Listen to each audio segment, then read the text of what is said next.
information useful as well. So as I said, it's for you to the session. Right.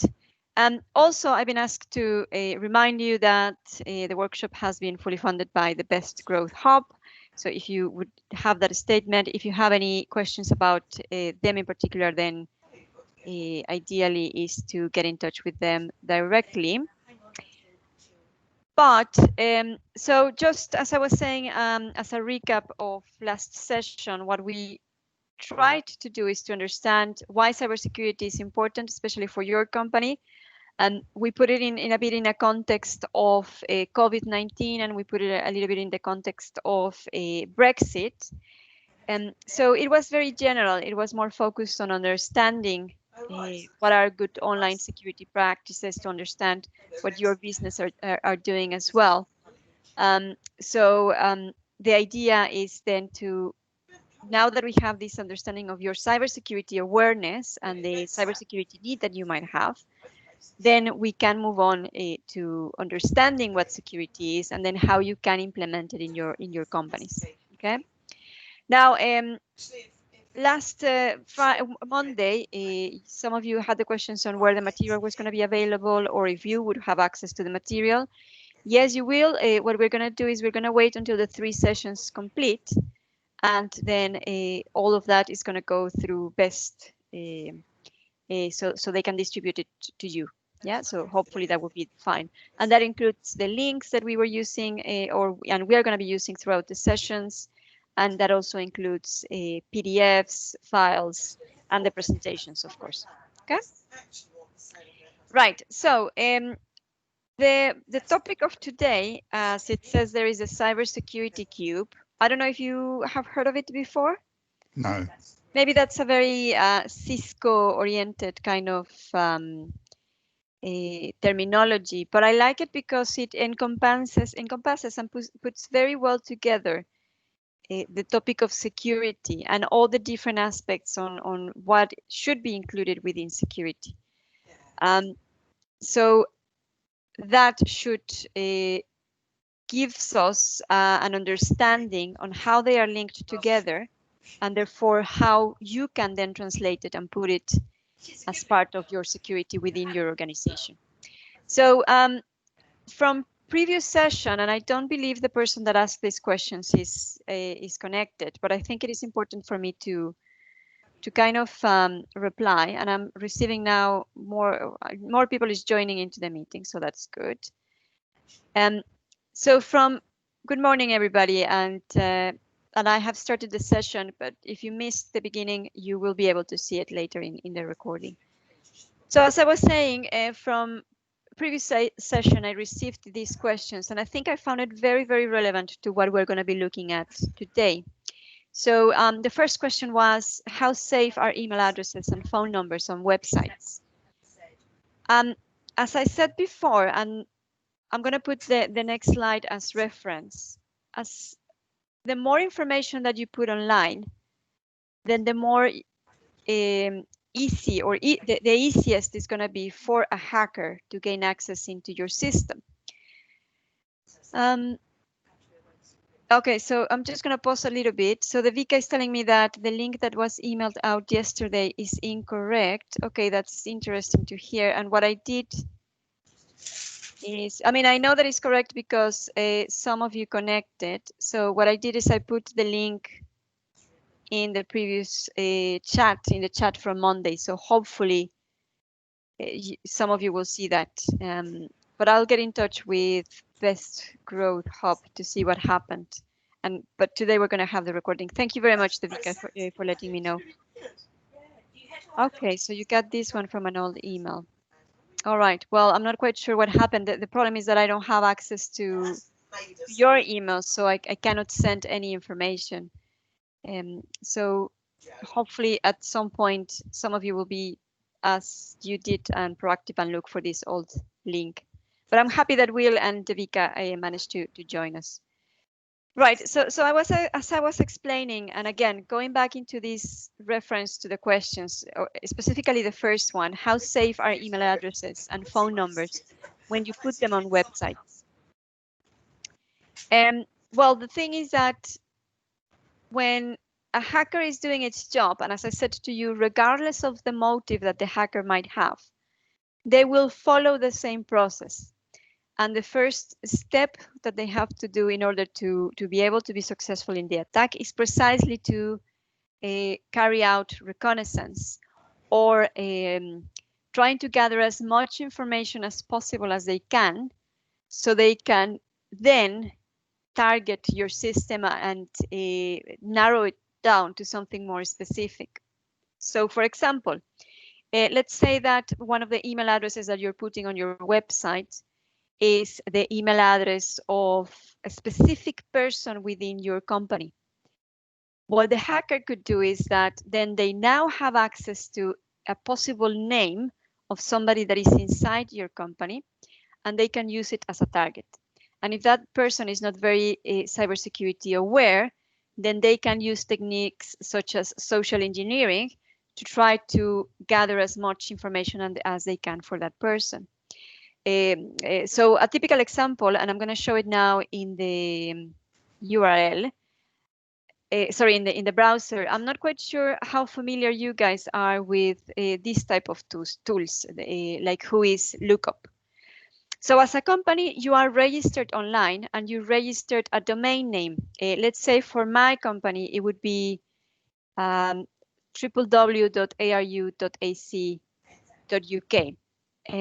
If you haven't seen this tool before, then my suggestion is go to that URL. I will share the link, as I said before, and type the URL of your company. I'm going to use anglia.ac.uk because it was the previous one. And when you do the search, what happened is that that specific domain you registered with somebody. So that way it belongs only to you, and that information and that domain anglia.ac.uk, we know that is linked to your company, and we know that is linked to your specific business. I need to go to this because, as you can imagine, they have bots checking that information as well. But it doesn't stop the hackers from going directly and do as I'm doing and checking the information. So what these tools are going to be doing is they're going to tell me who registered that domain.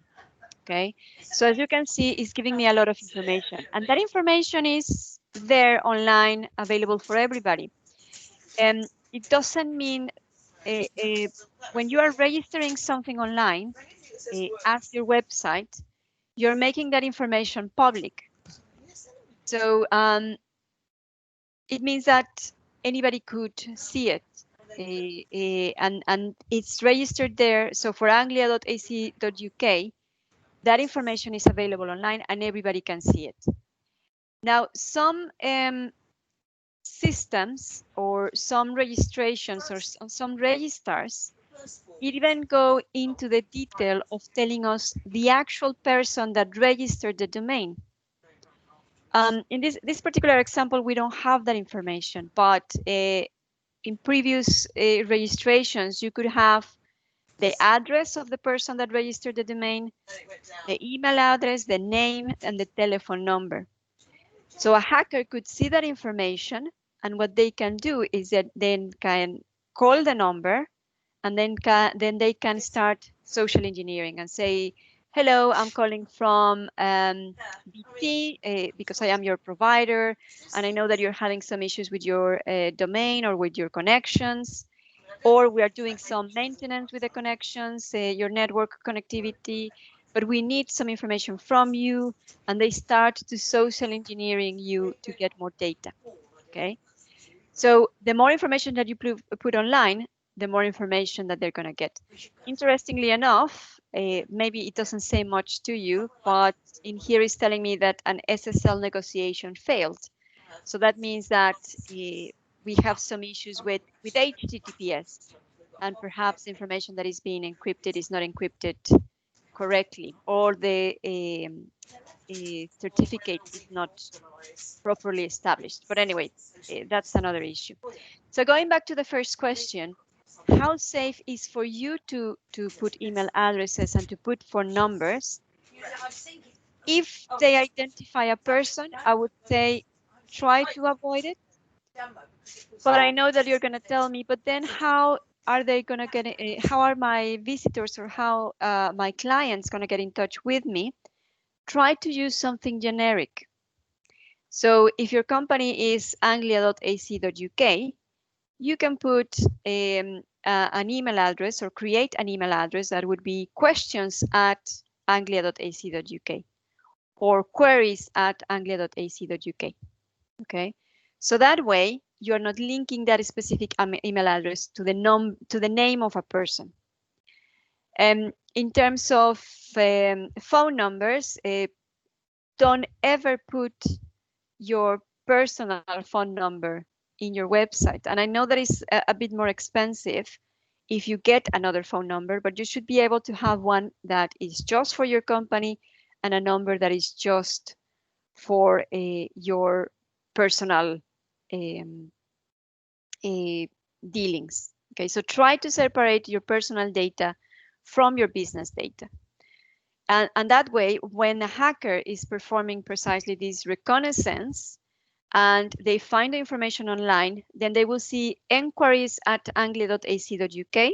So they don't have the name of a specific person, and they see a mobile number that they're gonna call, and you know that it's coming to your business side, and you know that you don't have to provide certain information, or that you have to be very careful with the sort of information that you're going to provide. Okay.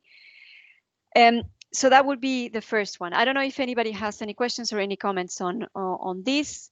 My suggestion then to you would be make a search of your person and make a search of your company using Google and try to see what sort of information is linked to your company and what sort of information is linked to your person. And if at the end you start to notice that that information is perhaps giving some insights on how the security or the running of your company is being is happening, then try to remove information from your social websites and from your even business website. No? Trying to make sure that you're not giving tools to the hackers so they can perform the hacking. Okay, so hopefully that's clear. Another question was, how can I keep my website and visitors safe? And hopefully what we're going to see today will help you to clarify that and to see that. And it's also linked to how can I ensure that my email recipients are safe? And what can I do to protect against these things, which I'm guessing these things you're referring to attacks. So everything that we're going to see today should help you to achieve that.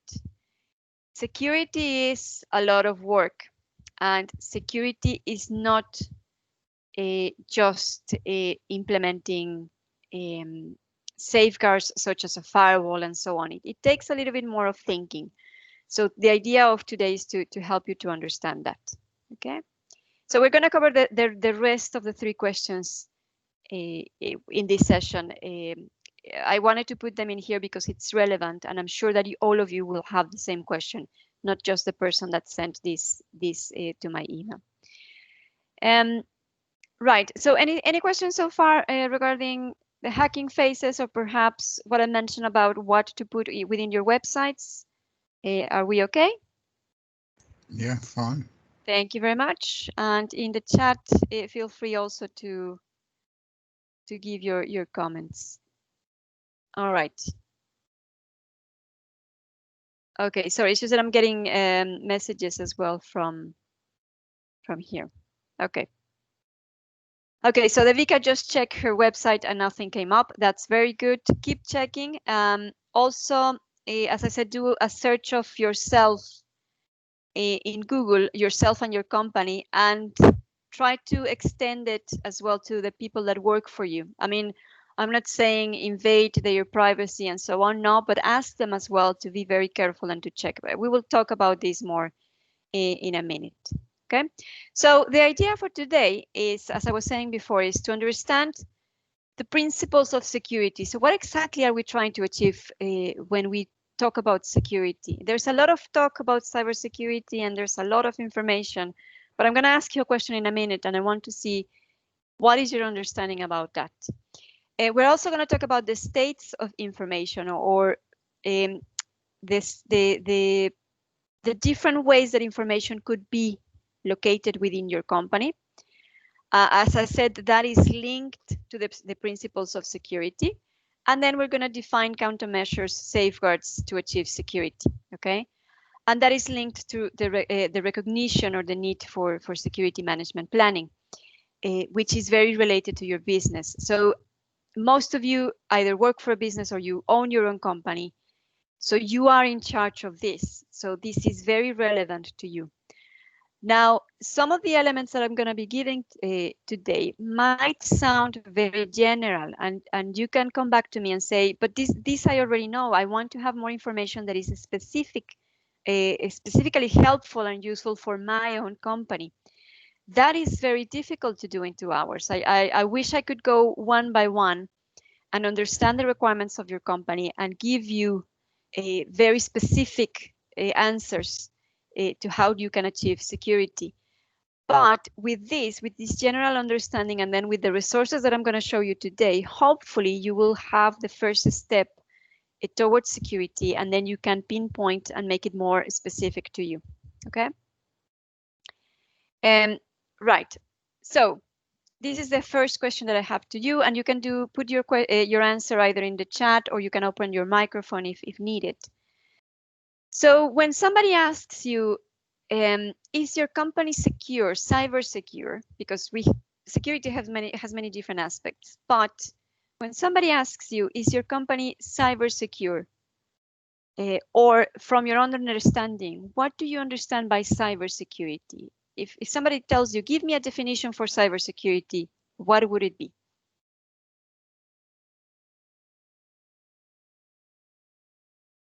What do you think? You can put it on the chat, or if you want to open your microphone.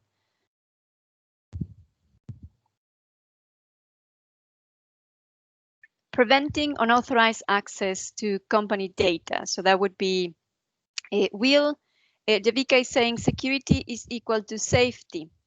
So I hear, is it safe?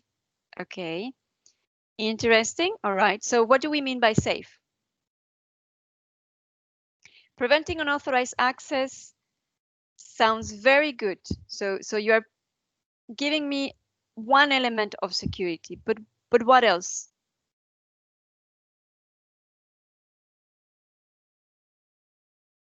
Okay. Will anything happen that I don't want to happen? Okay, excellent. So as you can see, it's very difficult, or well, it's not very difficult, but in your case, the understanding of cybersecurity, it's kind of, again, general. We need first to understand what exactly we are trying to achieve in order to then being able to put the countermeasures and all the solutions that we want to have to achieve security, okay? And that's precisely where the Cybersecurity Cube comes into place, okay? If you remember, I mentioned as part of the objectives, security principles, information states, and countermeasures. I don't know why they put it in a cube, but I think the main element in here is that all of them are working together to achieve security or to achieve cybersecurity, okay? We'll mention one important point, which is preventing unauthorized access. But security, or how we define security, is actually precisely by the security principles that need to be put in the context of the information states through the use of the countermeasures. Okay, and the idea would be to cover all these 6 elements or 6 topics here, to define them, to understand them, and then we can talk about security. And Geoff, you mentioned quite rightfully, people are often forgotten, and guess what? The biggest problem for cybersecurity is precisely people. Okay, so we can have we can have millions of pounds that we can invest to put the latest technology in our company to achieve security.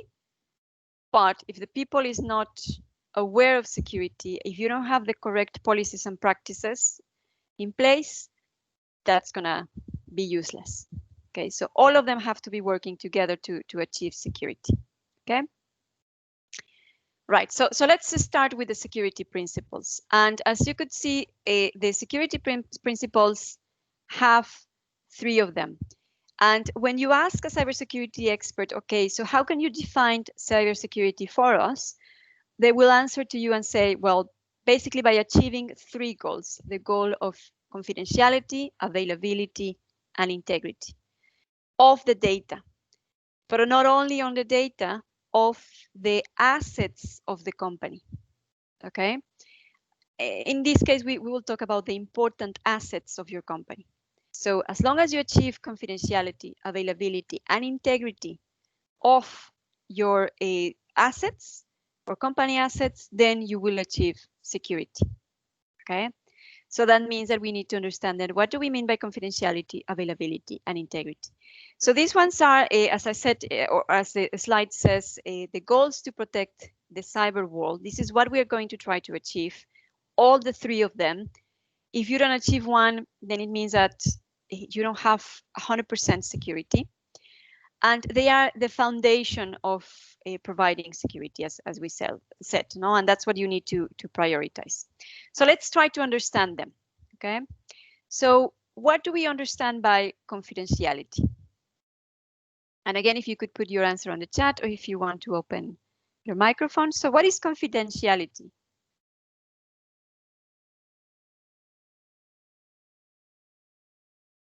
I'll give you a couple of seconds in the... I think it's something you don't want others to know. Brilliant. And yes. if people know it, you could have some profit loss, or your company will face some difficult situations. Okay, that's very good. Thank you very much, Catherine. And I think you're mentioning in here very important law, which I will go in a minute.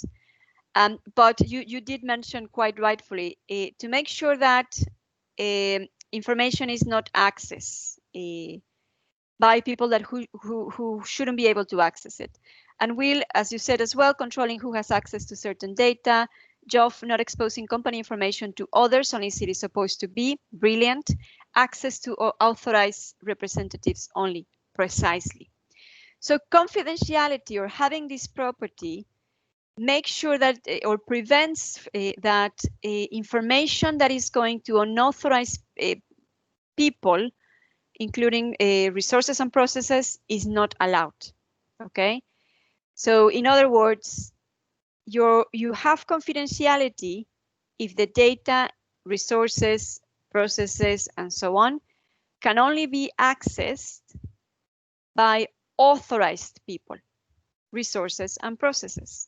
Okay, so for example, if you have a document, you want to make sure that that document can only be accessed by the people that are authorized to see that information.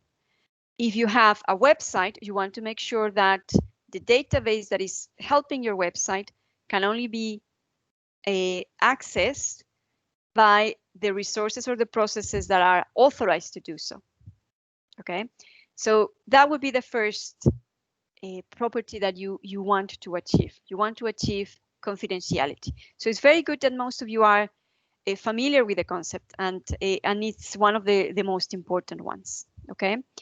Now, sometimes we confuse confidentiality with privacy, and actually they seem to be interchangeable, and you are more than okay to say, well, I want to achieve privacy of my data or my resources, or I want to achieve confidentiality. They seem to be interchangeable, but actually from a legal standpoint, and as it was mentioned before, they mean different things. So most private data is going to be confidential, okay? But not all confidential data is private. So what exactly are we trying to say here? And perhaps somebody can give me an example of what we're trying to say here, maybe from your own company? So let's, I'll give you an example for personal data. My medical records are private, yeah? And they should be kept confidential. But I can authorize people to have access to that private data. But it's only people that is confidential, okay? And now, confidential data, again, is not private because you are giving authorization to specific members of your group to have access to the information, but it's not considered private itself, okay? And so hopefully that clarifies a little bit. One's name, is private, but not confidential. Exactly. Your date of birth is private, but it's not confidential. It's going to be used as well for other systems and so on. Okay. So access to confidential information, as I said before, is going to happen once that you are confirming proper authorization. So if you have proper authorization by financial institutions, hospitals, as I said before, medical professionals, etc., and if they have the right to access the information, then that's fine. They should be able to do so. Confidential information has a non-public status. So in this sense, maintaining confidentiality is more of an ethical duty. Okay, and that's why we have these privacy laws, or these laws, sorry, that are focusing on guaranteeing the privacy of the data, because that's when you are gathering information from your users, you're collecting information from your users, and this is when the law comes and tells you, yes, you're gathering that information and they are giving you that information, but you have to make sure that you're keeping it safe. And is your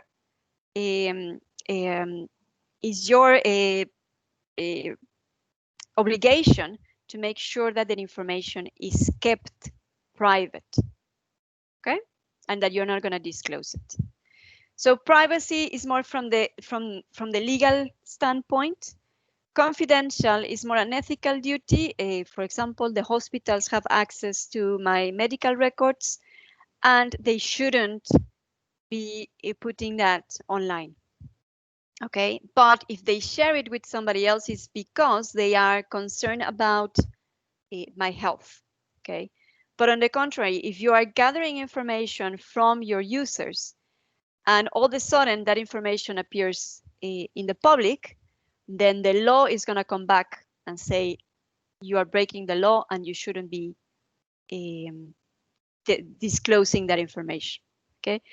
And as you can imagine, this is making reference to one specific law that became quite important in 2018. I'm sure you are all familiar with it. Yeah, which is GDPR. And that one we will cover it not in full, but a review of it on Friday. Exactly, GDPR, Devika. Thank you very much. And it's also related to Computing Misuse Act and so on. No, but in our sense, in terms of security, we want to achieve confidentiality, okay? But we have to be very careful of also making sure that we are having privacy of the data, because otherwise the law is going to come back and bite me, no? Or make me responsible and therefore pay everything that I need to pay, and so on and so on. Okay? So that would be in terms of confidentiality. I hope I was clear in the differences. So one is more ethical duty, and that's what cybersecurity is trying to achieve. The other one is more punishable by law, which would be privacy, but also then it means that security should be careful with that and make sure that we are achieving it as well. Okay. And so that would be in terms of confidentiality. Now, just going back very quickly to here, we mentioned unauthorized people. So in other words, confidentiality makes sure that only authorized people, resources and processes can access the data or my resources or my assets. What do we mean by authorized people?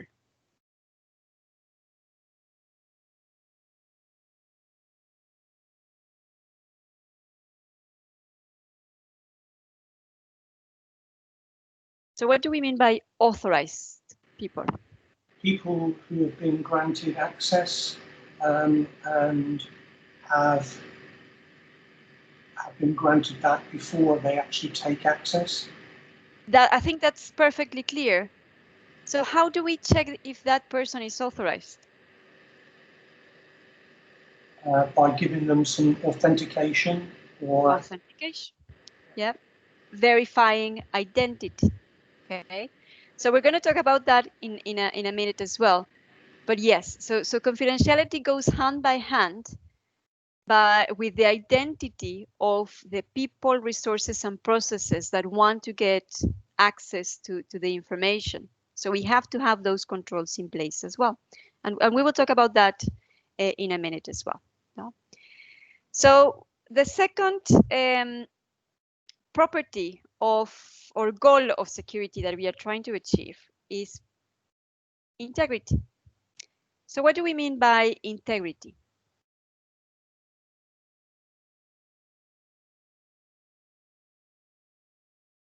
What do you think the goal of integrity is trying to achieve?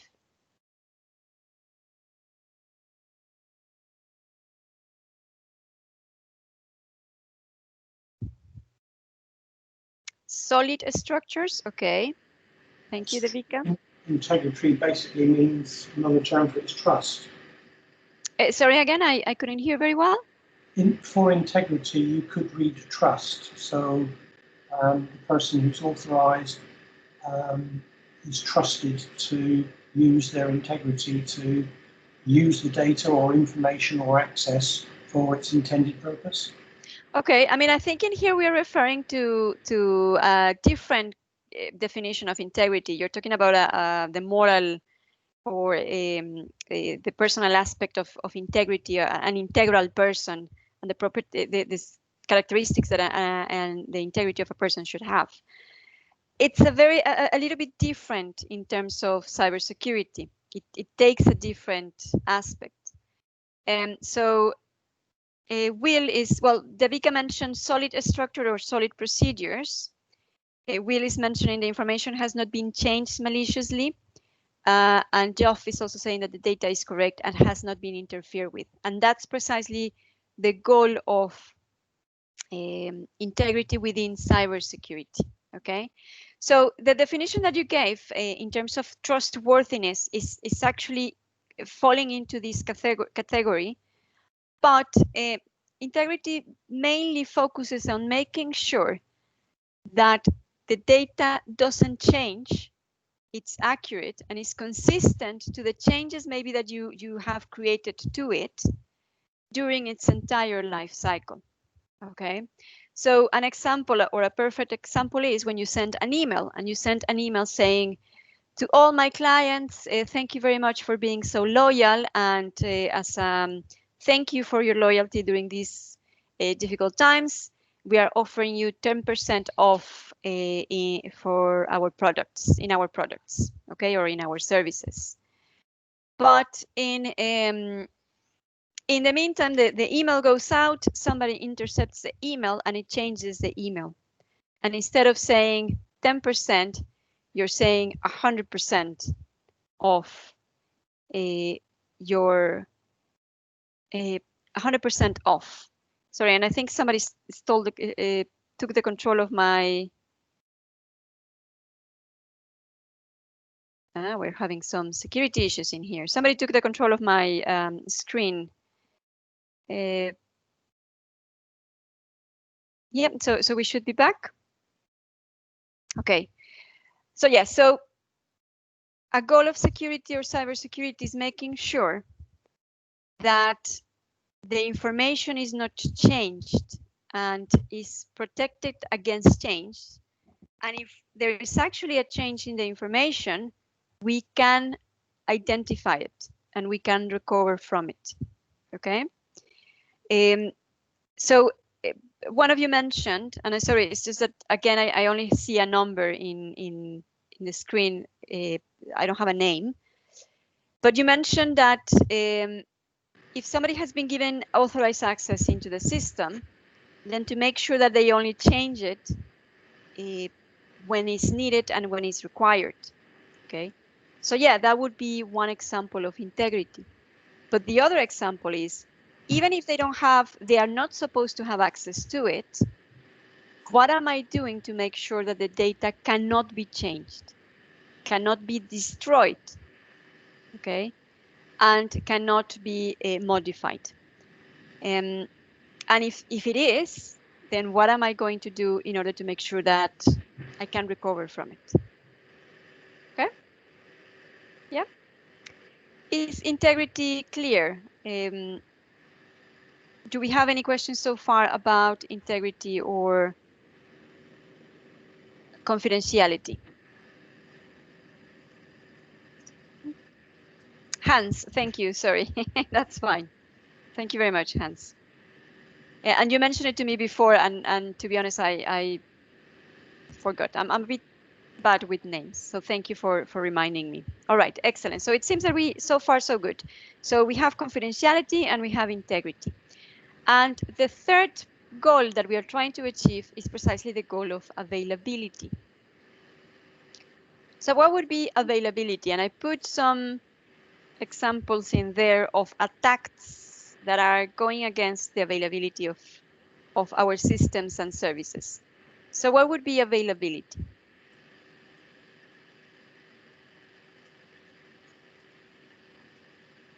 Anybody?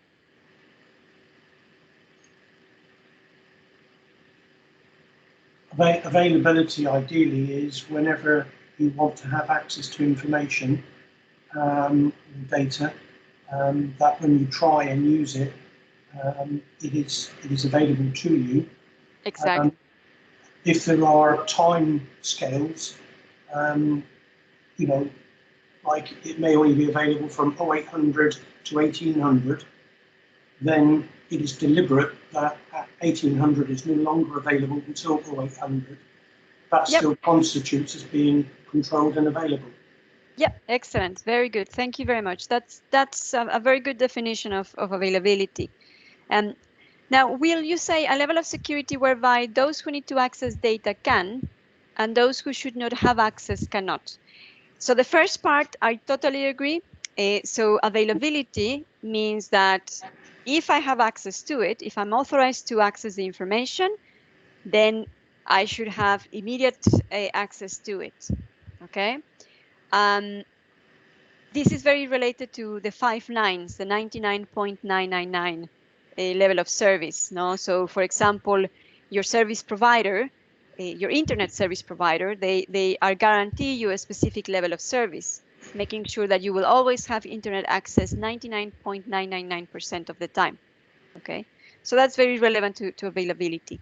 So from your business point of view, if a customer wants to access your website, well, when they type the URL of your company, then they should be able to access it. Okay. And if you want to access your database, then you should be able to access the database anytime or at the specific times that you have indicated. Okay. Now, in your second part of your definition, Will, where you say, and those who should not have access cannot, that is more being taken care of by the confidentiality goal. No, because it could be that the system is still available, but they cannot make use of it. Okay, so confidentiality will take care of the part of not being able to actually see it and access it. Yeah, so that would be a difference. So a typical example of availability. Sorry, yes. The point I was trying to make there is that access and availability does not have to be 24/7. Yes, exactly. It's in defined periods, and yes. if you're looking at all the nines, then all the nines count in that period. Yes. In some commercial circumstances, they actually say if the 9s fail, it must fail over, say, 3 days before you have any rights of redress or whatever. Okay. Okay, I understand now. All right. Thank you very much for the clarification. Yeah, that's absolutely fine. And also, you make a very good point in the sense that you're right. It doesn't mean that it has to be there 24/7, but it has to be available when I need it, because I know that it should be available. Okay. And now, I'm not quite sure if you have seen this image that I have here in the screen, but usually we focus from the cybersecurity point of view in elements such as denial of service. No, if you're familiar with this type of attacks, or if not, it means that somebody is making sure that your website is not responding, is down. So that means that your clients cannot access it, and you cannot access it. So that's why it's denial of service. So that's a typical example of an attack against availability. Malicious attacks, either via a malware, they put a malware into your system, so your database is not available, or your systems are not available. Equipment failures, I'm not quite sure if you have considered this as well. From the cybersecurity point of view, usually people focus on the top ones, denial of service attacks and malicious attacks. But you should also consider things such as equipment failures. You are relying on a server. What happens if that server fails? Yeah, you are relying on a router or a firewall. What happens if they stop working? Yeah, that would be an attack to your availability of many things. So it's not only from an attack point of view from a specific hacker, it means also that you need to take care of elements that are residing within your company that are servicing your company itself. No? And another one would be natural disasters. And here in the UK it's not an issue, but in Mexico we have the biggest issue, especially Mexico City, which are the earthquakes. No, and you have to make sure, touch wood, that if there is an earthquake, and unfortunately it has happened many times, and I'm laughing not because it's funny, but because it has happened, and unfortunately that's the reality. Buildings go down, and with the buildings you have your computers and everything else are lost. So what exactly are you doing to make sure that your availability is still there? And that's related to business continuity and so on, okay, which we will cover at some point also, okay? So do you cover in this the services that you may have subscribed to, in the sense that the quality of service that you've been provided, such that if there's bandwidth restrictions and things like that, if you've bought a higher grade service, you may be paying to get no interruptions, whereas if you're paying a cheaper rate, you may get interruptions. And yes, also restoration, do you cover that, or is that all within this availability? no, yeah, this is part of your availability as well. So as a business, I understand that you cannot, especially small businesses, you cannot be not responsible, but host everything within your own company. So for example, your email, you don't have your own email server, and you don't have your own web server. You rely on another company that is giving you the service of an email, or you have an email provider and you have a web hosting service. So you don't have control over the availability of those services. Yes, but you do have a contract with them, and you need to understand what is the availability that they are going to provide you, and what is exactly what they are offering you in terms of their availability of their services, so you can consider it as well as part of your own availability. Okay, so let's say that your email servers stop working. They are being hosted by somebody else. It's not your company. In that case, what you're going to do is, what is your plan in case that happens? How are you going to communicate with your clients if your email service is not working? Well, first check with your email service provider what exactly they have as a solution. If they tell you, no, I'm sorry, but if the system goes down, it's up to you to define what you're going to do, then you have to go back and check what are you going to do. Now, what is your plan B, as I always say. I'm not quite sure if that answers your question, Hans. No, I think it does. The biggest worry that I've come across for small businesses is actually they're at the mercy of other service providers, and they actually don't understand the liability and the risk that they pose, yet they offer a service to their clients that actually, under a lot of circumstances, if something fails, they have no redress and they are actually liable. Yes. Yes, and that is part of, as I said, of your own analysis and make it very clear.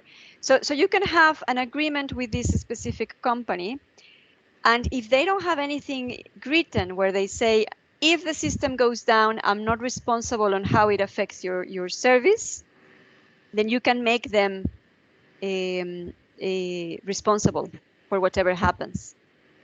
They should be able to provide you with a service level agreement. Yeah. If they are not providing you with a service level agreement, then I would say try to find a different provider. Yeah. No, I know it's difficult because maybe your requirements are very specific, and there's just a small group of service providers that can give you that. But then try to write your own service level agreement. It means that the company is green and they still don't understand what they are trying to achieve in terms of cybersecurity. They are maybe in the same situation as you, learning. So help them out by writing your own service level agreement and telling them, would you agree to this? Yeah.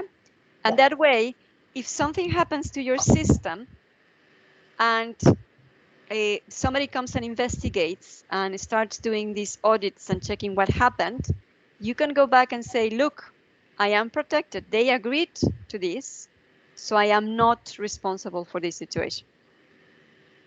Yeah. And actually, we will cover some of that in the next points. Yeah. What is your responsibility? And that's also is something that we're going to talk about in terms of cyber essentials and so on. You have to make a list. You have to be very aware of the elements that are within your control. Then the ones that are not within your control, and start doing this analysis. Okay, so if I'm going to provide confidentiality, integrity, and availability, what can I provide as a business owner, as the responsible of the business? And then what am I expecting from these companies? And how am I going to document that? And making sure that I have everything under control. Okay. So I think we kind of deviate a little bit from the concept, but hopefully you found that discussion useful for the rest of you. But just to recap, so we have the three security properties, which are confidentiality, integrity, and availability. Those three are the three that we are trying to achieve as cybersecurity. Okay, if I manage to get those three, then when somebody comes and tells me, how can you know that your company is secure? You can go back and say, well, because for all my important assets within the company, I have achieved these three: confidentiality, integrity, and availability. Okay, and that should be good. Now, all of you are familiar with this, and I know that we are tired of hearing about WannaCry and the ransomware that happened with the NHS in 2017. It was 3 years ago, believe it or not. It seems like yesterday, but it was a really big case of a cybersecurity attack. Hopefully you are all familiar with it. Just as a small reference, it happened in 2017. It wasn't a targeted attack. It was an attack to a vulnerability in Windows 7. And because the systems were connected through a network, the vulnerability was, or the malware was distributed through the network.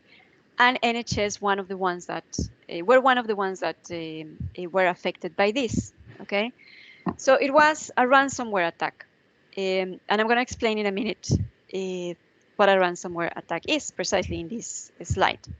So what happened is that somebody within the NHS received an email when they were connected inside the NHS network, and they received a phishing email, and they decided to click on a link that was embedded on an email.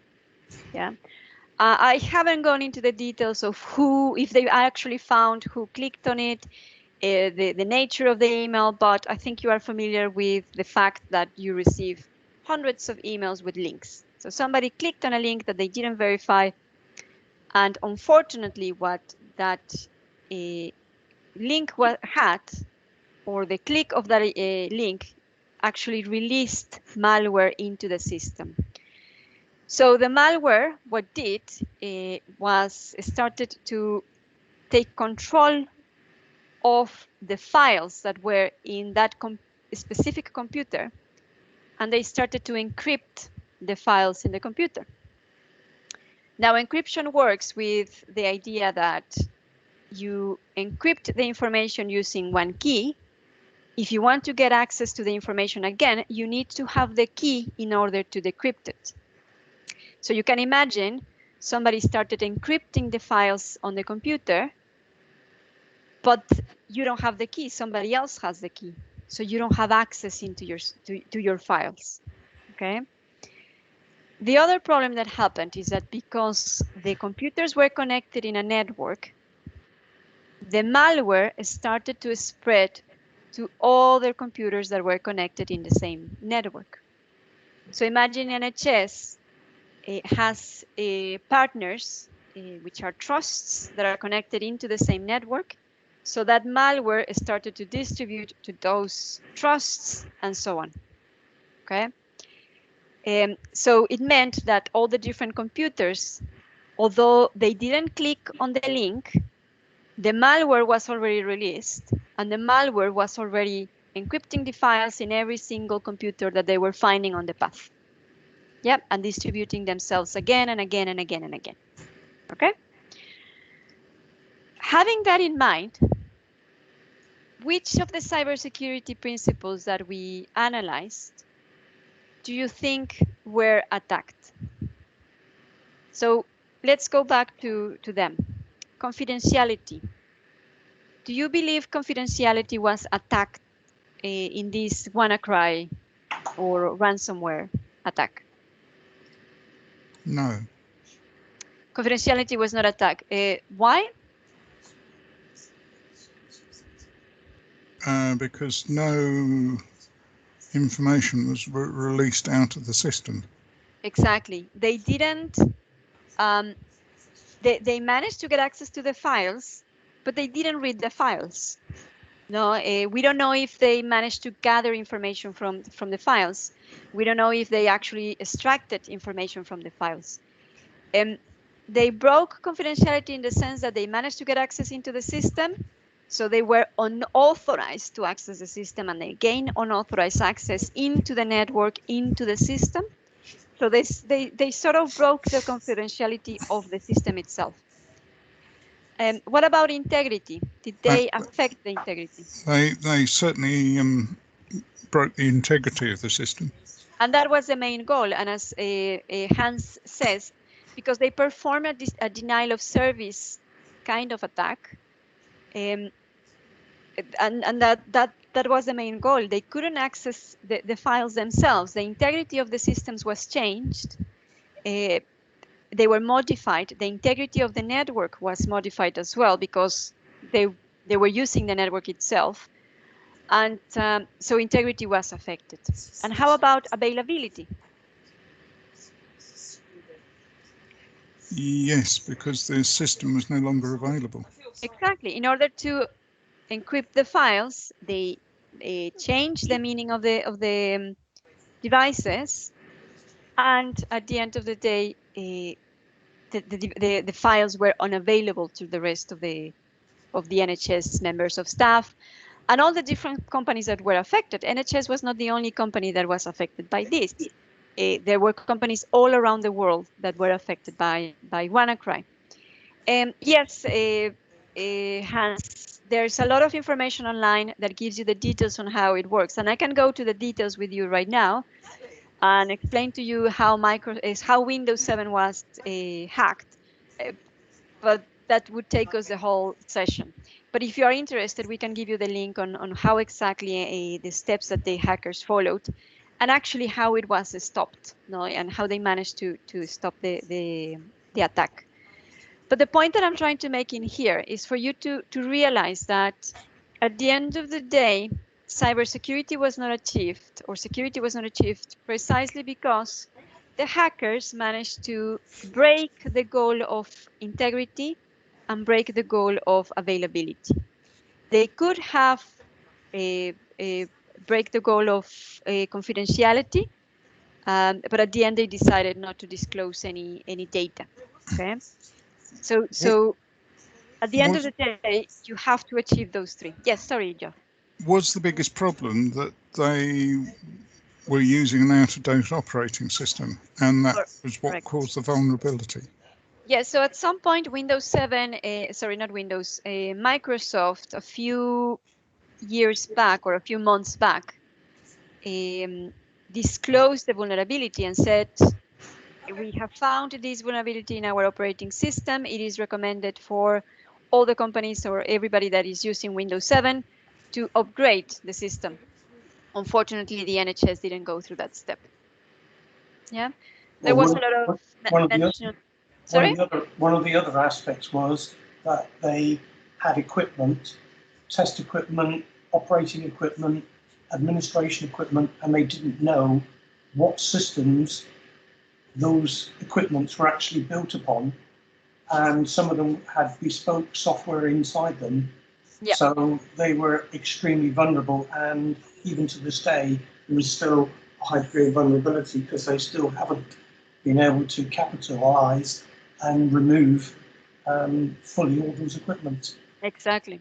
I think that there were many lessons learned from this attack.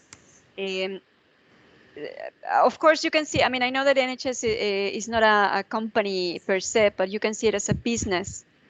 It's a huge business, and it demonstrated that cybersecurity, unfortunately, is always an afterthought. And cybersecurity also is quite expensive and it's quite complex. So in order to fully achieve cybersecurity, you have to be able to invest some money, some resources, as we will see later on, to make sure that you have everything up to date, to make sure that you have you're up to date as well in what's happening out there. But yeah, so there are many different lessons learned. What was the main lesson learned from all of this, which is in the slide? What was the biggest problem?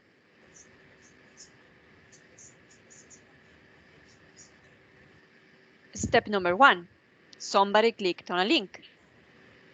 So that has nothing to do with technical aspects or IT aspects, money or anything like that. It has to do with the fact that somebody, and as you said, Geoff, again, a person, people, etc., decided to click on a link, maybe unaware of the consequences or unaware of that was perhaps a big no-no, and they still did it, and then all of this happened. Okay. So anyway, so the point in here is precisely that you identify how these 3 properties come into place. Now, how can you achieve confidentiality? Well, as I said, I'm going to talk in very general in terms of these aspects, but you can have it by using data encryption. So your operating systems nowadays, they come with the option of encrypting your data. So my suggestion is, by all means, authentication, okay, and access control. So those are the 3 ways that you can achieve confidentiality. In terms of access control, that comes with a, as we said, the idea of demonstrating that you are authorized to access a system. So that means that you need to prove your identity. Then that means that that I need to check your identity through the processes of authentication. Okay, and authentication can come in many different ways. You can prove your identity by something that you know, but something that you have, or more recently by something that you are. Okay, in previous years, you only had to use one. No, so something that you know. Okay, if you know a password, then it means that you are proving your identity because you are the only one that should know that password. Then something that you have. Well, if you have a token that produces a specific number that you provide me with, then you can have access to it, no? Or your credit card that makes you that proves your identity to be able to withdraw money from your bank account. It's something that you are. Well, now telephones come with fingerprints. There are many different resources, computers and so on, that you need to put your thumbprint or even your face recognition. But before it was only one of them. Now we have multiple factor authentication, which they demonstrated that checking just one is not enough. So let's check at least two of them to make sure that you are who you are supposed to be. And that's why we saw a lot of services now coming into multi-factor authentication. And now they are saying, you have to provide us with a password, but also I'm going to send you a link, or I'm going to send you a text that you need to verify, and that those two actions will demonstrate your identity. Okay. The recommendation is, by all means, and I know that it is very cumbersome to have two ways of authentication, but please, please, please enable multi-factor authentication. Yeah, or multiple factor authentication, because you are putting another step to security. So it's vital that you have that within your services. Okay. And with controlling access, you're also achieving three things, which would be authentication, as we said, authorization. So if you have proven your identity, then you are authorized to access specific resources or data, assets, and so on. But also, we can keep track of what you're doing, and we can make you accountable of what is happening within the system. And that is very, very important, because again, as I said, touch wood, if at some point your company is being hacked or is hacked because somebody clicked on an email, then you can go back to your tracking system or to your logs, and you can create a picture of what happened. Now, 9 a.m., this person received this email, and this person, according to the system, they clicked on an email, malware was installed, and this happened. And that will help you to then come up with solutions on how to avoid this from happening again. Okay. So that goes hand by hand with confidentiality. Okay. So far so good. Okay. So remember, if you have questions, feel free to use the chat or unmute yourselves and ask them.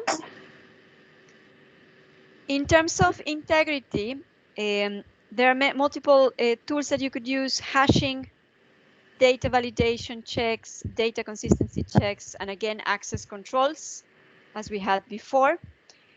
And in terms of achieving high availability or just some sort of availability, ideally, you should have system redundancy, system backups, which are the most important point that you could have. No, so when we were discussing NHS attack, we said, so what exactly happened and what can they do? Well, make sure that you're giving maintenance to your equipment, that they are up to date. And by equipment, I mean any critical equipment that is relevant for your business. Make sure that your operating system and your system is up to date. Have backups and make sure that you have system backups. plan for disasters, as we said before. Always be open to implement new technologies, because new technologies give you the advantage of having now being considering security, or perhaps provide you a better level of security. Monitor unusual activity and test to verify availability. Okay, so those are very important. And I keep talking about backups, and again, put yourself in the shoes of NHS. What would happen today if, hopefully not, you are the victim of ransomware? And think about it not only in terms of your business, but in terms of yourself, and maybe not even ransomware. One element that happened to our university that I wasn't expecting, and to me personally, somebody broke into the office and took my computer. In a different Erica, perhaps in 10 years, would have panicked, would have cried and said, oh no, that's it. My life is in my computer. I cannot do anything else. But the reality is that my computer was lost. The only thing that I said was, oh, well, what a burden. Now I have to buy another computer, or the university has to give me another computer, and I have to recover everything from my backups. But I didn't lose anything. I didn't, nobody had access to anything because everything was encrypted. I had backups of my information, and I have an image of what I had installed within my computer. Okay, so put yourself in the shoes of the NHS. Are you as prepared as that? I mean, I'm not saying that I'm 100% prepared. I'm sure that if something happens, I lost something. But if I'm not missing it now, then it means that it wasn't so important. But are you ready? No, have you planned for this type of things? Geoff is mentioning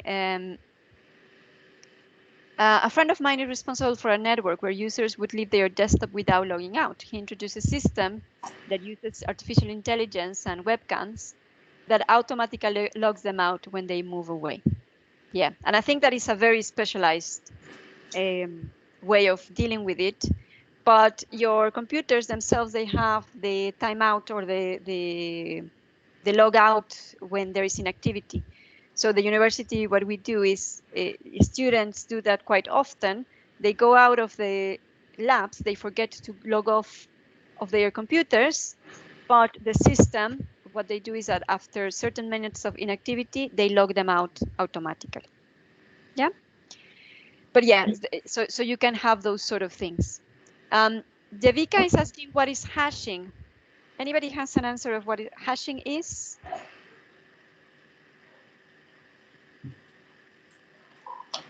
No? I'm just Googling some examples so I can show it to you very quickly. So you can see what I'm saying. I don't know if you have noticed, Devika, or all of you, when you download something from the internet, when let's say that you run a software, you're installing a new software and you download it online. I don't know if you have noticed that next to it, it says hash, and then some numbers and characters within that. That basically means that this specific software was put into a hashing algorithm that created a unique code. Yeah? Which means that if you take the software and you put the software within that hashing algorithm, you should obtain exactly the same code. Yeah? So if you obtain the same code, it means that the software wasn't changed. So the file is integral, it hasn't suffered any changes, and is still valid. It is also used, for example, when you're doing upgrades for operating systems. Operating systems come with, or the files of the operating systems come with a hash. You need to put the operating system through this algorithm. The algorithm produces this unique hashing code, you compare them, and if they are the same, then it means that the operating system is still intact. It hasn't suffered any changes. So you can do the same with your files. There is software that allows you to calculate the hashes of all your files, and it keeps them somewhere safe. If next day you run again the hashing of your files and you compare them and they are different, then it means that somebody changed your files. So you can go back to your log system and verify if there is any unusual activity that can explain what happened to your files. Hopefully that checked it. Clarified it for you. It's very similar to checksum. Yes, thank you very much, Geoff. And this is a very good question for you. How many of you actually check the hash of the files that you download from the internet? Yeah, and I'm guilty, to be honest. I don't do it 100% all the times. No, you would expect that Microsoft is safe. You would expect that Adobe also is secure. But ideally, if you have some questions about the reliability of certain online services and they are offering you the chance to check the hash, then by all means check it. Yeah, and certainly always the check. And you have never checked this before, Will. It's not in all the commercial kind of tools. So for example, for Windows, you don't have a checksum because they do it in their own way. So we know that for Windows systems, they have to be registered, and if they are not registered, then that's it. They stop your system or your license. So it would be something like that. They have their other ways of doing it, but for some certain files that you're downloaded online, or for your own files, you can perform integrity check through these means. And what I will do by Friday, I will give you an example, not something that you can test and check how this hashing works. Okay. Right. Excellent. So again, this was very general on how can we achieve the three different elements of security. My recommendation. Yes, sorry, go ahead, Hans. So, do you cover at all the physical architecture of the environment, the commercial system, or there's boundaries, there's layering. In a sophisticated system, you can separate things. Typically red, black, yellow layers. So you can physically partition things off as well, so that the external boundary to the external world is a layer, but the level of integrity that you want in the inner layers can be absolutely isolated away, so that you've got a physical boundary that you've got to transfer across as well. Yes, we will talk about that in a few minutes. Right. Not in much detail, because again, that will depend on your companies yourselves. Yeah.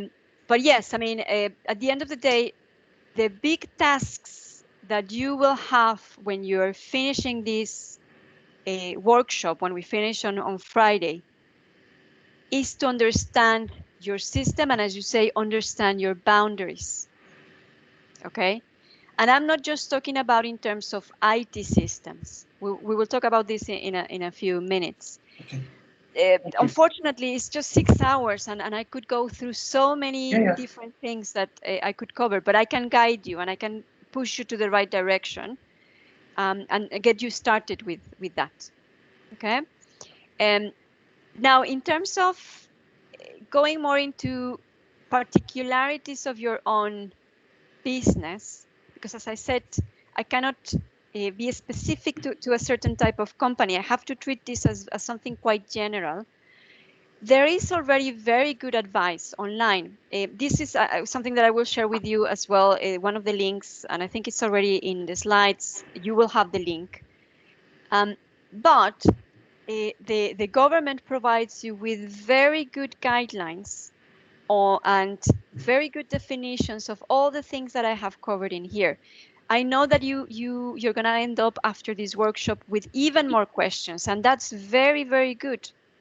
No, because we have talked about hashing, VPNs, we have talked about many technical things. If you still have those questions, then my recommendation is go to here. You have what is cybersecurity.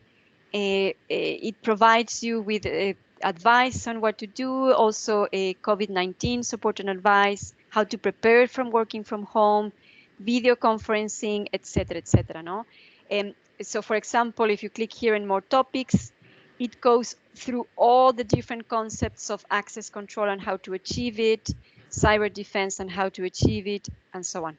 Okay, so my suggestion is if you are really going into this and you're really worried about COVID-19 and how it's changing the way that you're doing your work, your business, if you are really taking GDPR into consideration, if you're considering this, the Cyber Essentials certification, and if you really are looking into cybersecurity, then go and look into this information, because it has been made specific for governments, for businesses, and it has been made specifically for individuals. Okay, so please do go and search for this information. So in here you also have for individuals and families. I mean, if you have kids, I cannot stress enough, please do check that your kids are having a safe online life. I can give another 6 hours workshop on that. If you're self-employed, here's some other recommendations, etc., etc. I will cover just a few in here, but as you could see, it's a mammoth of information. So all of these elements, to achieve confidentiality, integrity, and availability, the details, you can find them over there. No, in here I'm just going through the generalities. No? Achieve, make sure that you can provide encryption, authentication, and access control, multiple factor authentication, verify the identity of your users, make sure that you have access control, and make sure that you have accounting or monitoring of activity. Okay, integrity, the same. No, and I'll talk more in a minute about that. No? Now, you mentioned, Hans, something quite important, and that's also something that has to do with information estates. But before I move to that one, are we okay? Do we have any questions so far? I'm just very conscious on time, and again, Erica's talked too much, and we only have 40 minutes. But please feel free to put your questions on the chat or open your mic. But the 3 security principles, I think, are clear. Yeah, in confidentiality, integrity, and availability. Now, Hans, you mentioned, well, but I need to specify my boundaries of the company. I need to understand where the data is going, where the data is going from, where the data is coming from, where exactly my responsibility starts and stops. Okay, and that's a very good thing to do, and it's very related to the information states, or the states of the information. When you are considering security, and that's one thing that I would say needs to be improved on the advice that the government is giving you, in the sense that they are only giving you advice considering the internet, how to protect you against activity that is happening in the internet. No, so that would be perhaps the transmission of the information. You have to consider the security principles also in terms of how you are transmitting the information, not only from your computer to the internet, but also from your computer to your colleague that is in the same network. Yeah. How are you sharing files? Are you using Dropbox? Are you using your own system, and so on? Where exactly are you storing your data? Okay, and are you providing controls in terms of confidentiality, integrity, and availability to the storage of your data? And how are you processing the data? So that would be in terms of the actual software that you're using. No, maybe your accounting software, no, or if you're selling shoes, I'm putting shoes as an example. Well, the system that takes control of your inventory. How is that making sure that you have confidentiality, integrity, and availability? Okay.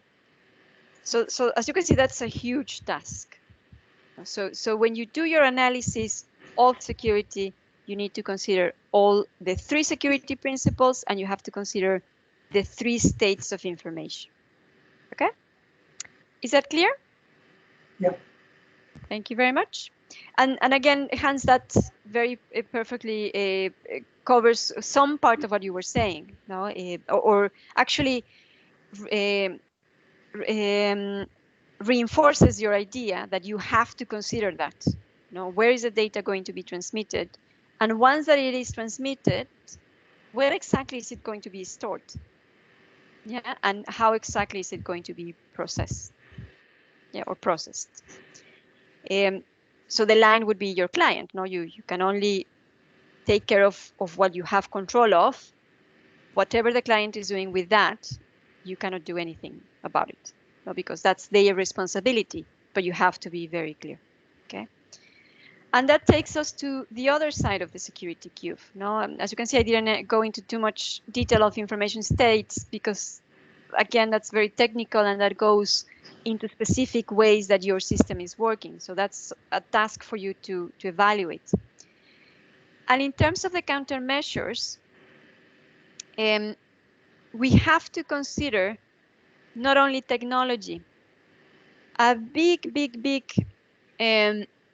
mistake that we have, as I said at the beginning of the session, is to believe that technology is going to solve all our cybersecurity issues. And that is not the case. I can have the top of the range technology in place within my company and still be insecure if I don't have the appropriate policies and practices, and if I'm not making sure that my people is aware of cybersecurity and they know how to have a secure online life. Okay. I'm going to ask you one question, and if you can put very quickly your answer in the chat. Within your company, who do you think is responsible of cybersecurity? So from the different departments or within your business or the different areas of your business, who is responsible of cybersecurity? Devika is saying me. Good. Will is saying everybody. Okay. Everybody by how they act. Everyone within the guidelines. Brilliant. All of you are right, but I would go more towards Devika. And I'm guessing, Devika, you are the CEO or you are the manager of your business, if I'm right. One woman band. That's why you didn't say everybody, but in your case, everyone as well. Thank you very much. Governance, Hans is saying. Yes, governance as well. But the responsibility of cybersecurity in a big company, small company, etc., where cybersecurity starts with the business owner, the CEO. You are the responsible for cybersecurity. It's not going to be your IT department. Yeah, they are not going to give you all the solutions. They're going to support you. It's not going to be the people that works for you. They're going to support you by following your procedures and your guidelines. But you are responsible of specifying the procedures and the guidelines. Why do you think that responsibility falls within management? So why managers are in charge of cybersecurity?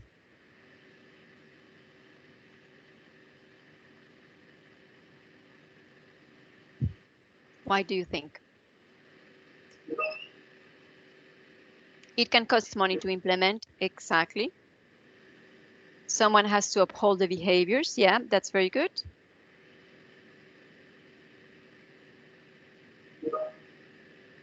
They are liable if it goes wrong. Yeah. But at the end of the day, it is your company. Yeah.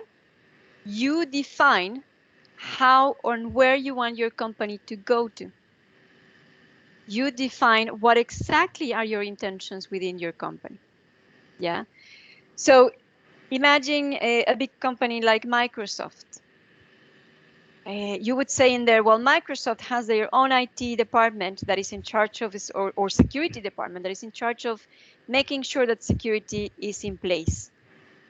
They cannot make the decisions. If they go against the goals of the company and they start saying, oh, no, in order to achieve security, then it means that we have to cut everybody off the internet.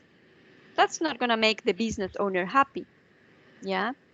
The business owner is the one that, or the manager, the CEO, the management itself are the ones that are specify the security principles, not security principles, but the security goals of the company. And as all of you have said at the end of the day, then it means that you know exactly how much money then you can give to your cybersecurity countermeasures. You are making sure that it goes according to your goals of the company itself. You are going to be the one that is going to be liable for everything that happens if something happens. And I'm sorry, but you cannot go back and say it's your fault, not to IT services, because IT services at the end is going to say, yeah, but you put the procedure and you put the guideline. Or you didn't give me the procedure and you didn't give me the guideline. So that's why policies and practices are quite important. So technologies is not the solution to everything. They will support you. People are responsible, but they are following you to whatever you are specifying. And whatever you're specifying goes within the policies and practices of the company. Yeah. So, as I said before, security is not easy. It requires a very good understanding of your business. Yeah. The good thing is that if you are a small business, then you don't have to consider so many things, and the process doesn't become so complicated. No, if you're a one-woman show, then you have to deal with yourself only. No, and you take all the decisions and you put the policies and practices for yourself and for your clients and so on. No, so that makes the task more simple. But it also means that you need to be aware of many different things. Yeah. Yes, Rowena. So they are the decision makers at the end of the day.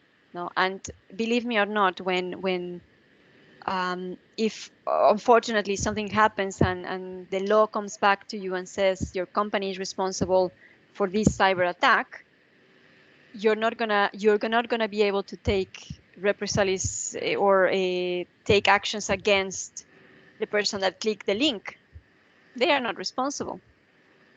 Unless you demonstrate that you did provide with awareness and so on, it is not grounds for tell them, you cost me £1,000, thousands of pounds because of your error. No, you have to make sure then, okay, so what is wrong in my policies and my guidelines that this specific person didn't understand? No, but of course that it's further discussion in terms of that. No. So in terms of technologies, we have mentioned this before, you can have software-based technology, you can have hardware-based technology safeguards. This we will cover on Friday when we talk about cyber essentials, because they are giving you recommendations on the minimum security controls that you can have. But as I said before, this focuses mainly on how to protect yourself from the outside. But you also need to consider how to protect yourself from the inside. In terms of software, well, you need to consider what is available to you through your operating systems, not only on your workstations and your portable devices, but also your mobile devices, and even perhaps on a specific hardware that you use for your business, tailor-made for your business. No? So if you're a shoemaker and you're using a very sophisticated hardware to create the shoe itself and that is connected to the internet, I mean, I don't know, I might be talking things that I don't know, but if that is the case, then does that specific hardware comes with security safeguards? No, so you need to understand that. In terms of network technology, we have talked about virtual private networks, which we will cover more on Friday. So that's one way of dealing with it. Network access control. So big companies, what they do is before a specific device can connect to the network, what the system is going to do is going to make sure that they comply with a specific set of requirements. Yeah, so let's say that your policy specifies every single device that wants to connect to the network has to be up to date in antivirus and operating system updates. Before the computer can connect to the system, to the network, the system is going to check that. And it's going to say, look, your antivirus is not up to date. My suggestion is that you update your antivirus, and once that you have done that, we're going to give you access to the system. Yeah, but of course, that costs money. No? So, but there is a technology to achieve that. No? And of course, wireless access point security. You know, make sure that in terms of network-based technology, your own network complies to the latest security recommendations. Know that you have your access point up to date, that you have changed the password, the password that it came from out of the box, etc. And then you are keeping it up to date. Okay. There are also some cloud-based technologies, and we have mentioned this before. Maybe you are using software as a service. Cyber Essentials actually says, you know what, if you're using software as a service, this is out of the scope of Cyber Essentials because you are not responsible of that. That is part of the company that is providing you the software as a service. But if you are in charge of your cloud-based technology, then make sure that your cloud provider it has specific safeguards as well. No? I don't know if you use virtualized equipment, but there is also the option of infrastructure as a service.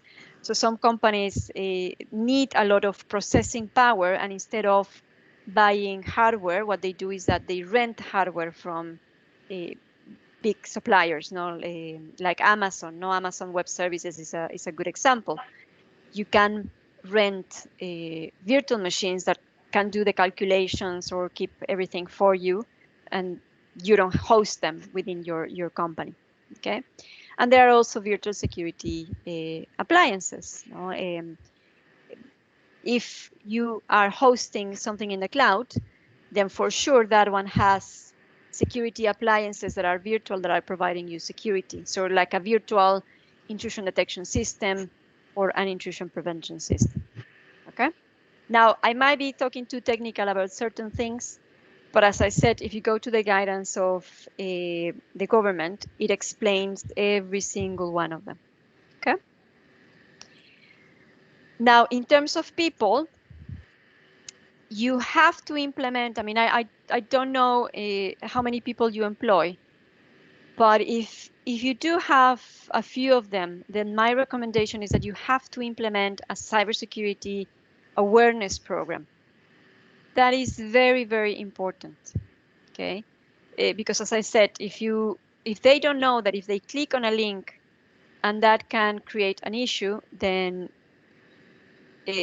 your security is as strong as your weakest link. No, so if that person clicks on the link, then that's it. Now, if that person doesn't have an antivirus in their own computer, then that's it. Especially with COVID-19 going on. If they are working from home and they are using their own equipment, they have to be aware of the security risks that they can have. Yeah. And again, the resources that you can find on the government are very good because they explain what malware is. They explain in non-technical words all the security issues that they can encounter. No. So you have to do that, and they don't cost. The information in there is free. But what you could do is to make sure maybe that they are part of their boarding process, or that they are part of. Sorry, it's just that I'm meeting somebody else in the chat. Sorry, in the group. But make sure that they are actually doing it. Yes, sorry, you have a question? There's people in it, so it must be people the other end. Sorry, Kate. Is everything okay, Kate? Okay, she like she muted was on the herself. phone. Yes, I think she was talking to somebody else. Now, on a personal level, how really secure are cloud-based technologies? So what do you mean on a personal level, Rowena?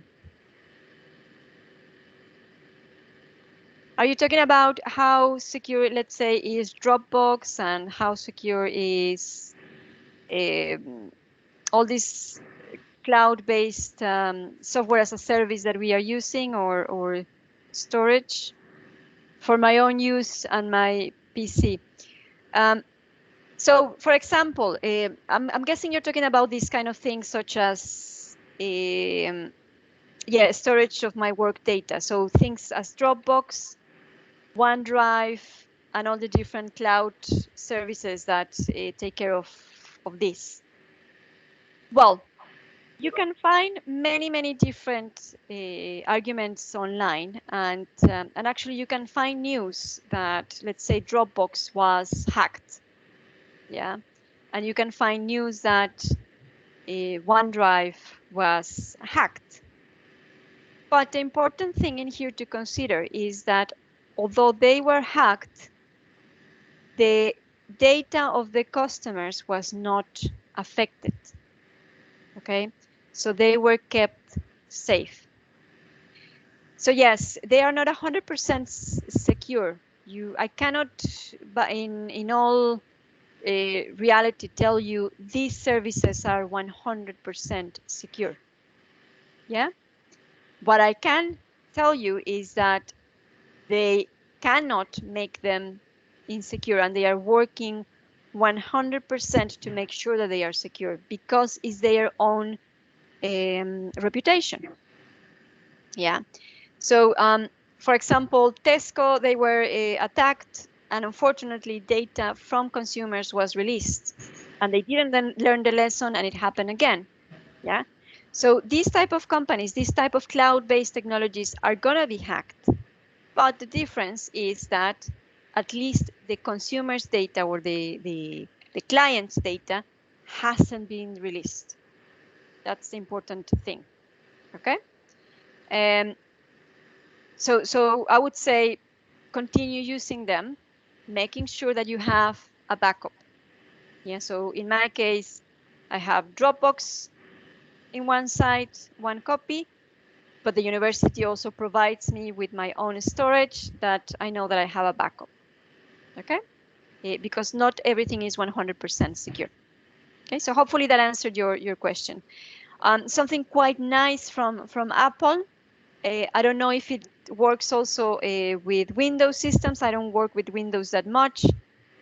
But what happens with Apple is that you can configure it so that everything that you have installed in your computer, including how you have your desktop configured, everything, and even in your mobile device, if for some reason, as I said, your computer gets stolen, your device gets stolen, you can retrieve it without any issues. And it's saved in the cloud. Not that's a service from iCloud, as they call it.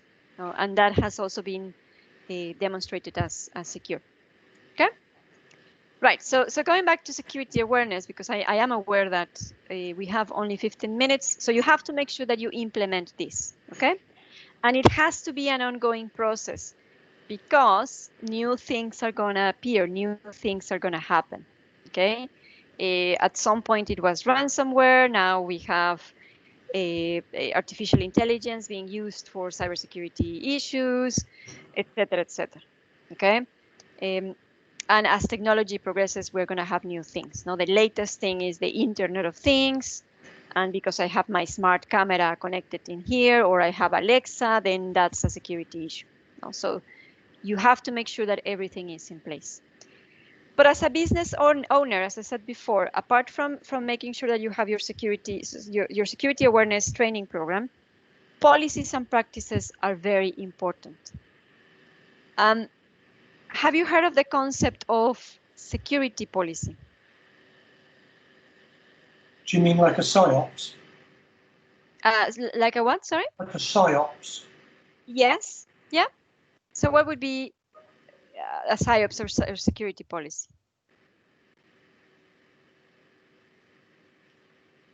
So Rowena says no, she hasn't heard about the concept. Okay.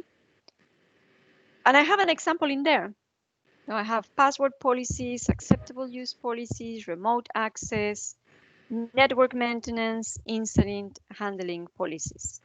So some of you have heard about the concept, some of you haven't. The security policy is the first document or one of the first documents that you specify in terms of security, where you defined the scope of security needed by the organization. And in here is where you highlight or discuss the assets that will require protection and the extent to which security solutions should go to provide the necessary protection. Okay, so this is where your cybersecurity planning starts. So the first thing is to identify your assets, and that will be part of your risk management process. Not everything within your company needs to be cybersecurity protected, no, or security protected. So for example, your chairs are not important. Your plants are not important. Yeah, they're going to cost you money, but they are not going to cost business. Okay, so you need to highlight. You need to make a list of all the different assets that you have within your company, and discuss what protection is required in terms of the CIA, and up to what level are you going to go in order to protect it. Okay. And that's when you start assigning responsibilities, define roles, specified audit requirements, and so on. Okay. I will give you an example of security policy as part of your handouts. But usually a cybersecurity is seen as something as we have here in the image. So password policies. Have you noticed when you go into a new website or you are creating an account into a website, they ask you for a specific pattern that you need to follow to put the password. So capital letters, a combination of numbers, and so on. Yeah, that is a password policy. So in your case, with your members of staff, have you defined a password policy within your company? And that password policy not only applies to for your members of staff, it only applies to passwords that are used in equipment, and it applies to passwords that are used to enter or other different services. Okay, so that would be one. Acceptable use policies. No, so going back to one of the questions that I had at the beginning, how can I make sure that I protect my users? The first thing is to make them aware that at some point, whatever information they are providing, you are making sure that it's safe, but they have to accept some responsibility because they are providing the information. Yeah. How many of you read the acceptable use policies that all the different companies are providing you? That's impossible, but make sure that you have one. Somebody made a study of the length of acceptable use guidance and notes, and I think they managed to get up to 9 pages of acceptable use policies. So Apple, when you are creating an account, 9 pages of policies. You're never going to read that, but they are covering their backs, and they are saying, I had that information available. You didn't. It's not my fault that you didn't read it. But anyway, going back to the security policy. Remote access. So when COVID-19 happened and everybody moved to work from home, did you give them acceptable use policies from working from home? Did you tell them how to connect remotely to the different services that you have? No?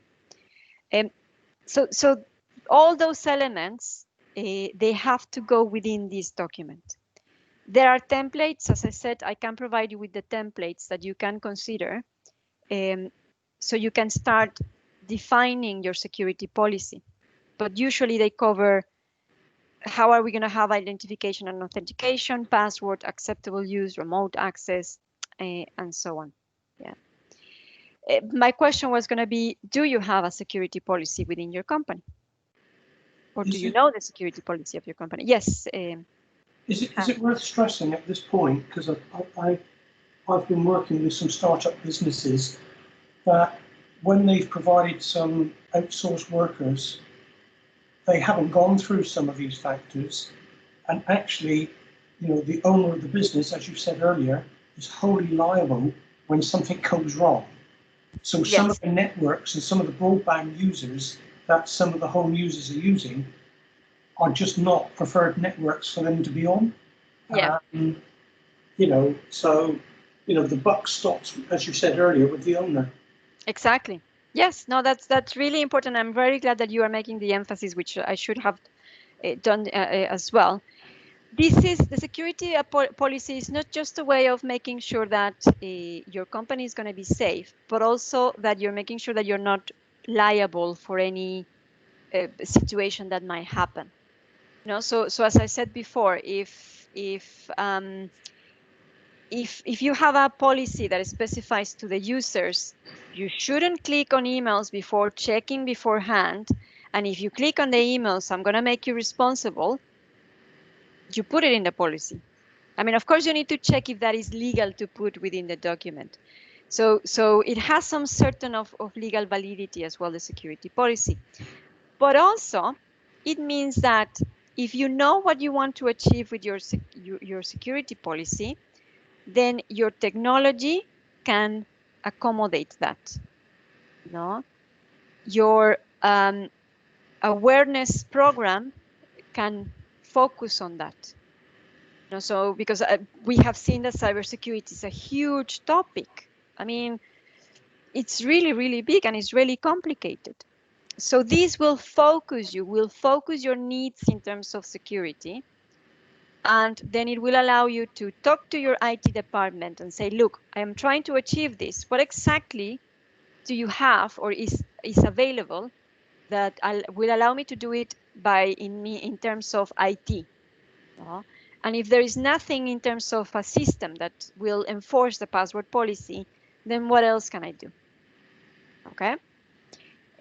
So that would be that. Now, if you have a team of management, and it's not just you, because I know that it's a lot of work for just one person, the idea is that once that you have an idea of security or the security that you're trying to achieve, you talk to the rest of the team. You also make them responsible. You make them part of the creation of the security policies because they know their side of the business. As a business manager, although you have a very good view of what's happening in your business, this view can be sometimes general. The specifics are being taken care of by somebody else. Okay, so the idea would be then for you to take that knowledge that they have and make sure that it goes according to the idea that you have. And together, you're taking ownership of the security of the company.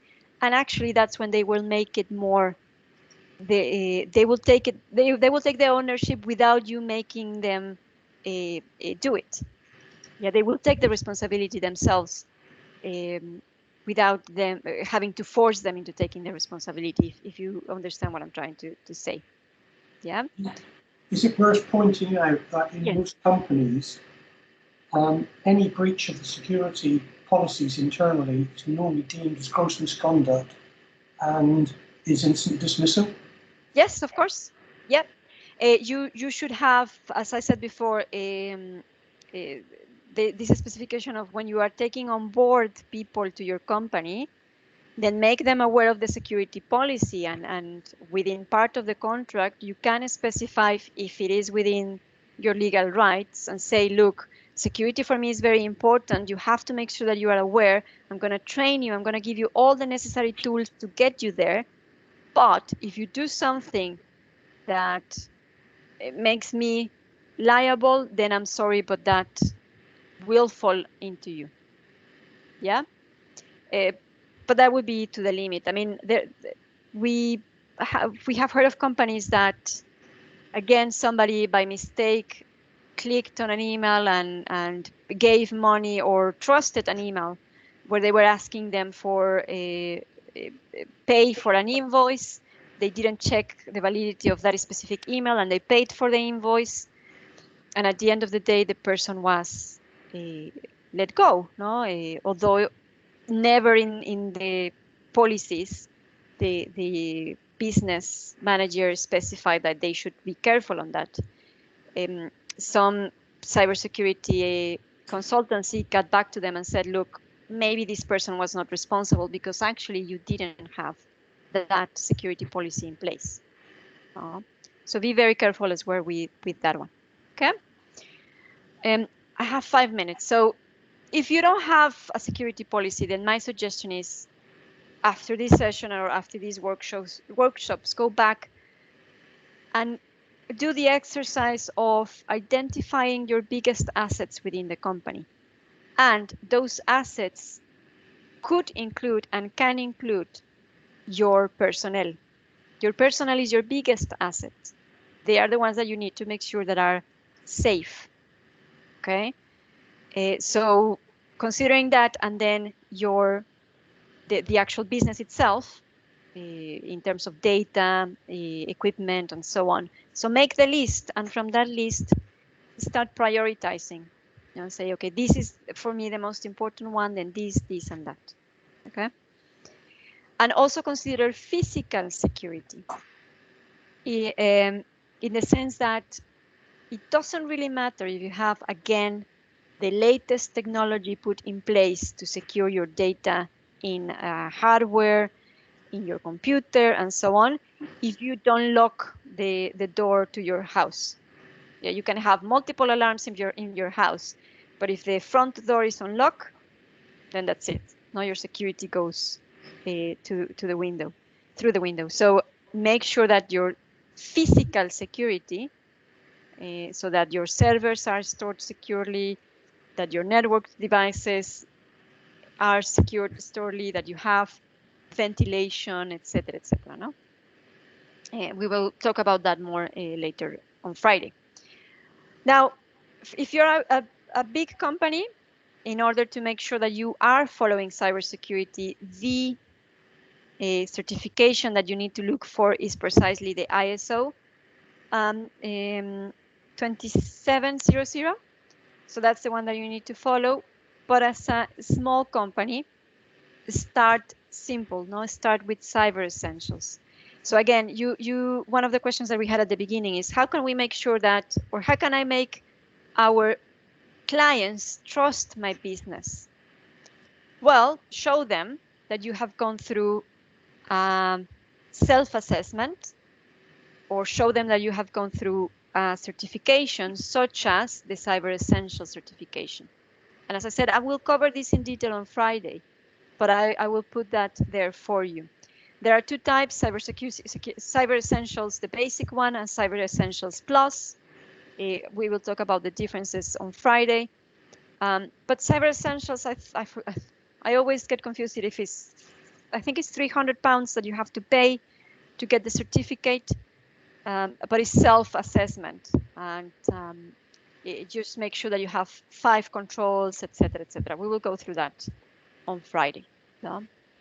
And this is just a repetition of what I said before. No, security is your responsibility, but it is connected with the goals that are trying to achieve in terms of security, the people that works in your company, and then the different departments that make up your company. No? So it affects every aspect of the organization, including if you have trusted partners, although you are not the manager of those trusted partners, you should have some sort of agreement with them on how you're going to deal with security. Okay. I don't think I will have time to go through this, but I can cover it on Friday very quickly.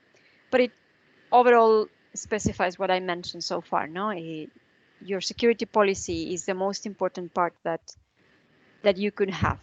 No? So the best security plan, as I said before, is a key. Is important, and it will become useless unless it is approved by you or by your senior management. If they don't agree with your security plan, then that's it. No, because they're going to be close to whatever solution you might have in terms of security. Okay, so it's important to have senior management on board.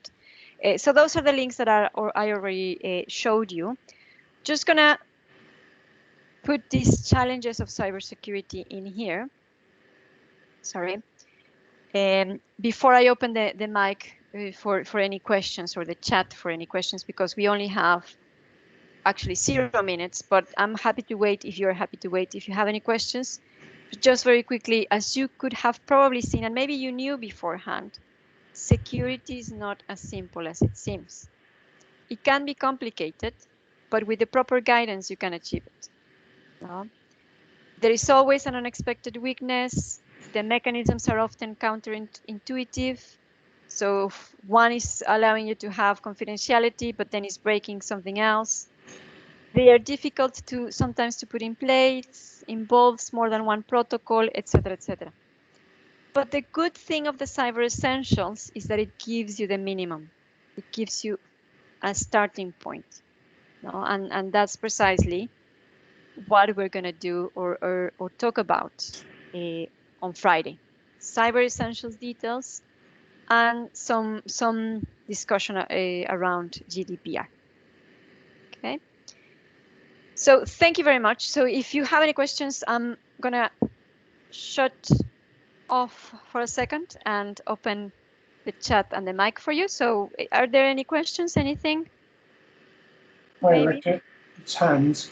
At the end of all this on Friday, is there a recommended place to go to for a simple set of boilerplates which are scalable depending on your operation? Because if you're a one-man person operating on the internet, doing something, working from home, that's clearly different than a community of people working together, as to running a dedicated business, as to, you know, is there a scalable set of things that people can start thinking about? Because otherwise, you know, this is just a bottomless pit for some people. I know. Yeah, exactly. And that's precisely what I want to narrow down on Friday.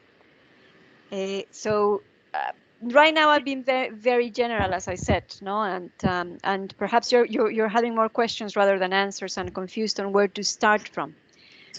One starting point that I wanted to show you, and I have put in here, is precisely the exercise in a box. Yeah, I'm not quite sure if you're familiar with it.